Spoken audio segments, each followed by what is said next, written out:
Today, we dwell in one of the most mysterious places, a land which was called home by two of the world's most mystic and powerful civilizations, the Aztecs and the Mayans. That land is called Mexico today. But why is it called Mexico and not anything else?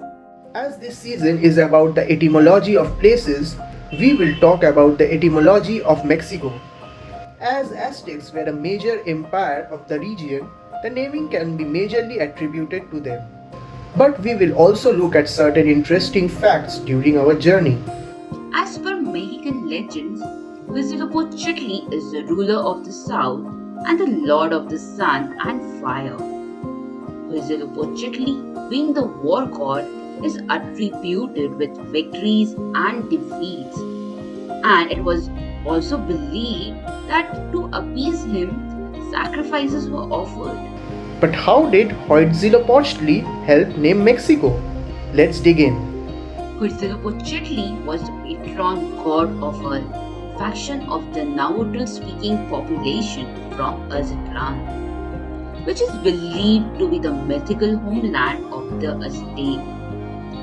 On Huitzilopochtli's command to find a new settlement, this faction settled out on a long and tedious journey from Chukomostock.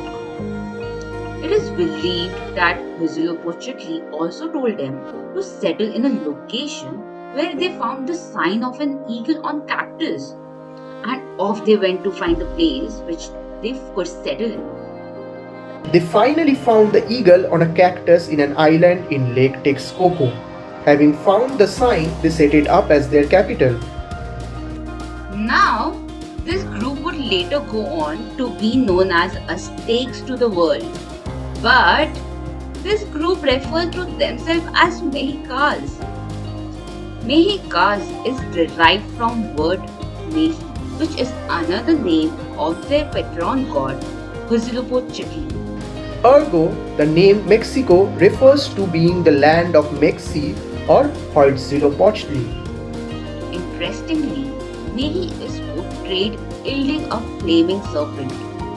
The serpent reference is considered to be a sacred symbol even in the Mayan civilization. So much so that most of their origin stories revolve around a mystical serpent. Chichen Itza, one of the most important sites for the Mayan, is abound with the symbolism of the serpent. If we have a closer look at the Mexican flag, the reference to this extremely ancient story will also be clear.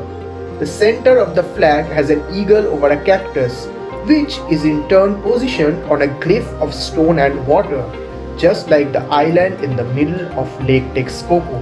Hope that this fascinating tale of Mexico has added another dimension to the country, which is different from the sepia videos and the notorious drug cartels. Let us know in the comment section down below. And it is intriguing to know that even major countries of the world have mythology deep rooted in their culture and lifestyle. Namodhayam Eva Satya.